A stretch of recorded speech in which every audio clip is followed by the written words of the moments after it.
सभी को जय श्री राम, जय माता दी। आज के इस वीडियो में मैं आपको बताऊंगा केसीसी आईएसएस पोर्टल पे किस प्रकार से साइबर सिक्योरिटी रखनी है और किस प्रकार साइबर ठगी से बचना है आपको। केसीसी आईएसएस पोर्टल पे जो डेटा अपलोड होता है, पहले एप्लीकेशन होती है, फिर आईएएस पीआरआई जो होता है, इसकी पूरी डिटेल से जो मैंने वीडियो बनाए थे दो, उनके लिंक मैं डिस्क्रिप्शन में दे दूंगा। अगर आपको किसी भी प्रकार की कोई समस्या हो डेटा अपलोड करने में, तो वो वीडियो जरूर देखना, जिससे आपकी सारी प्रॉब्लम सॉल्व हो जाएगी। अगर फिर भी नहीं हो तो आप मेरे से सीधा संपर्क कर सकते हैं, जिससे मैं आपकी किसी प्रकार की भी सहायता कर सकता हूँ। आज का जो मेरा मेन उद्देश्य वो ये है कि इसके ऊपर जो आप डेटा अपलोड करवाते हैं किसी से, उस पर किस प्रकार की साइबर ठगी हो रही है। वीडियो में आगे बढ़ने से पहले मैं बता दूं कि मेरा नाम भंवर सिंह है। मैं धोलिया मारवाड़, लाडनू नागौर से बिलोंग करता हूँ। आपको मैं ये बताऊंगा कि इस वीडियो में किस प्रकार से साइबर ठगी से बचना है। मेरा मेन उद्देश्य यही है कि आप जहाँ से भी जिससे भी डाटा अपलोड करवाते हो, उसमें किस प्रकार का आपके साथ फ्रॉड हो सकता है, उससे कैसे आपको बचना है। सबसे पहले कि आप किसी न किसी से कहीं ना कहीं से डाटा अपलोड करवाते हैं, उसको आप छोड़ दीजिए। आप स्वयं डाटा अपलोड करिए। आपके आईडी पासवर्ड किसी के साथ शेयर नहीं करिए। आप अपने आईडी पासवर्ड शेयर करते हो, उसके साथ में आपके साथ बहुत बड़ा फ्रॉड हो सकता है। और फ्रॉड कैसे हो सकता है, उसका सबसे पहला कारण यह है कि आपने अगर किसी को डाटा अपलोड करने के लिए दिया, आपने आपके आईडी पासवर्ड शेयर कर दिए, वो क्या करेगा, आपके आईडी पासवर्ड डालेगा। और हो सकता है कि आपको फोन करके बोले कि आपका पासवर्ड गलत आ रहा है इसके अंदर, मैं आपका पासवर्ड फॉरगेट कर रहा हूँ। तो जैसे आपका पासवर्ड फॉरगेट करेगा तो आपके पास आएगा ओटीपी। वो आपसे ओटीपी मांगेगा कि मैंने आपका पासवर्ड फॉरगेट किया है। पासवर्ड फॉरगेट करने के नाम से वो आपसे ओटीपी लेगा, और जैसे ही वो ओटीपी आप उसको बताओगे, वो ओटीपी डालेगा, आपका पूरा बैंक अकाउंट खाली। आपकी महीनों की, सालों भर की जो भी कमाई है, वो चुटकी भर में पूरा खाता खाली हो जाएगा। और आप इससे कैसे बच सकते हैं, ये मैं आपको वीडियो के अंदर लास्ट तक बताऊंगा। वीडियो पूरा जरूर देखना। सबसे पहला निवेदन यही है कि आप किसी भी पर्सन से, अननोन पर्सन से ये डाटा अपलोड नहीं करवाएं।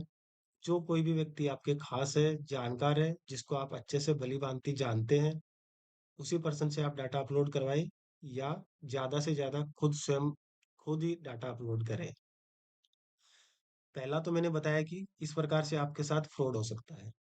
दूसरा, जैसे आपने आपका डेटा किसी के साथ शेयर किया है, उसके अंदर कस्टमर्स के मोबाइल नंबर है, आधार नंबर है, उसकी पूरी डिटेल है, फादर मदर नॉमिनी, एड्रेस, सारी डिटेल उसके पास जाती है।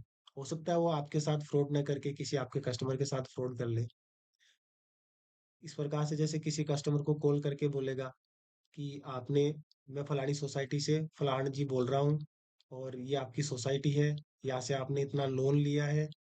वो आपको लोन अमाउंट भी बताएगा, क्योंकि आप उसके अंदर लोन अमाउंट भी शेयर करोगे उसके साथ।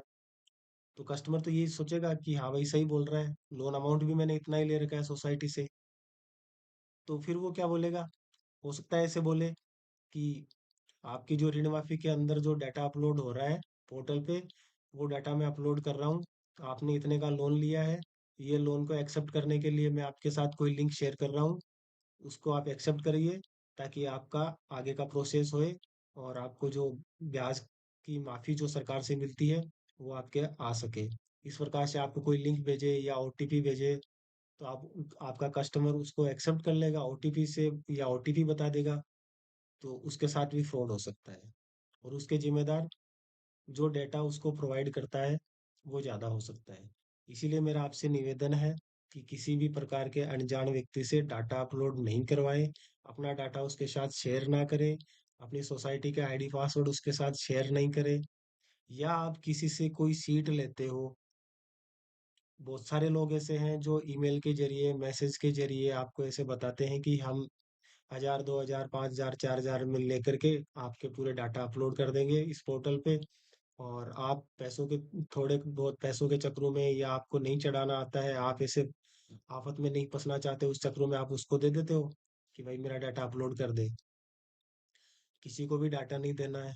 या वो आपको कोई एक्सेल शीट देता है, उस शीट से आप डेटा अपलोड करते हो।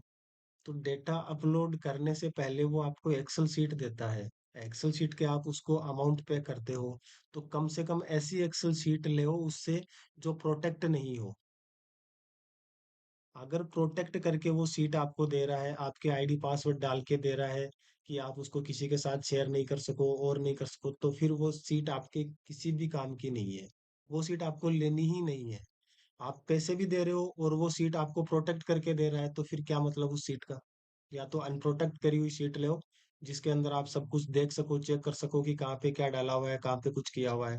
ऐसी प्रोटेक्ट करी हुई सीट से बचना है, ऐसी सीट नहीं लेना है, क्योंकि ऐसी सीटों में मैंने बहुत देखा है जहाँ पे किसी न किसी सर्वर का एड्रेस डला हुआ होता है। जो भी डेटा आप अपलोड करते हो उस एक्सेल सीट से, वो डेटा ऑटोमेटिक उस वो डेटा और आपके आईडी पासवर्ड किसी न किसी सर्वर पे सेव होते होंगे। और हो सकता है वो जहाँ सेव हो रहे हो, वो उसका मिसयूज कर सकता है। मैं ये नहीं कहता कि वो मिसयूज करता ही है। हो सकता है वो कर सकता है, फ्यूचर में कभी भी आपका डाटा उधर चल जाए, हो सकता है वो आपका डाटा किसी को बेच करके पैसे कमा सकता है। कहीं ना कहीं आप उसके शिकार हो सकते हो, तो आपको ऐसी चीजों से बचना है। कोई आपको बोले कि नहीं हम एक्सेल शीट से अपलोड नहीं करते, हमने सॉफ्टवेयर बना रखा है उस सॉफ्टवेयर से अपलोड करते हैं। अगर ऐसा कोई सॉफ्टवेयर बना हुआ होता, तो सरकार पहले ही आपको बल्क में अपलोड करने की सुविधा देती इसके अंदर। ऐसा कोई सॉफ्टवेयर नहीं है जिससे इसमें डाटा बल्क में अपलोड होता हो। बल्क में डाटा अपलोड होता है, वो सिर्फ एक्सेल शीट से ही होता है, और वो भी वीबीए कोड की मदद से। अगर आप किसी से एक्सेल शीट लेते हो तो अनप्रोटेक्ट करी हुई ऐसी शीट लेना जिसको आप अच्छे से खुली किताब की तरह देख सको कि इसमें क्या है क्या नहीं है। प्रोटेक्ट करी हुई शीट मत लेना। मेरा मेन उद्देश्य यही है आपको बताने का। अगर मैं किसी भी प्रकार की आपकी सहायता कर सकता हूँ तो आप मेरे से सीधा कांटेक्ट कर सकते हैं। मैं आपकी हर प्रकार की सहायता करने के लिए तैयार हूँ। किसी भी सोसाइटी वाले को CBS, FIG, KCC, ISS portal पे डाटा अपलोड करने में किसी भी प्रकार की कोई भी समस्या आ रही हो, पैक्स कंप्यूटराइजेशन में किसी भी प्रकार की कोई समस्या आ रही हो, उसमें डीसीटी करने में, ईआरपी करने में, केवाईसी करने में, किसी भी प्रकार की सोसाइटी में कोई भी समस्या हो, उसकी मंत्रा नहीं चल रही हो, मोरफो नहीं चल रहे हो, उसके कंप्यूटर नहीं चल रहा हो, किसी भी प्रकार की समस्या आ रही हो, तो आप मेरे से सीधा संपर्क कर सकते हैं। मैं आपकी कहीं ना कहीं थोड़ी बहुत भी मदद करूंगा तो करूंगा जरूर। ऐसे किसी साइबर क्राइम के चक्रों में मत पड़ना। आपका डाटा किसी के साथ शेयर मत करना, जिससे आपका बहुत बड़ा नुकसान हो सकता है। इसके अलावा अगर मैं ये हेल्प करने के अलावा अगर कोई मेरी हेल्प ऐसी भी चाहिए कि किसी भी भाई को अगर कोई जॉब की नीड हो, कहीं उसको जॉब नहीं लग रही हो, तो मैं उसको जॉब भी लगाने में पूरी हेल्प करूंगा। अगर किसी को एक्सपीरियंस लेकर के जॉब करना हो तो मैं साल 6 महीने मेरे पास काम करा करके एक्सपीरियंस दे करके भी उसको जॉब लगाने में पूरी मेहनत, पूरी मतलब सहायता करता हूँ। तो दोस्तों आज का ये वीडियो मेरा सिर्फ साइबर ठगी से बचने के लिए था। और इस पोर्टल पे बहुत ज़्यादा मतलब ऐसी ठगी चल रही है, जहाँ से आप डेटा अपलोड करवाते हो, किसी के साथ, किसी न किसी अन्य व्यक्ति के साथ अपने आईडी पासवर्ड शेयर करते हो।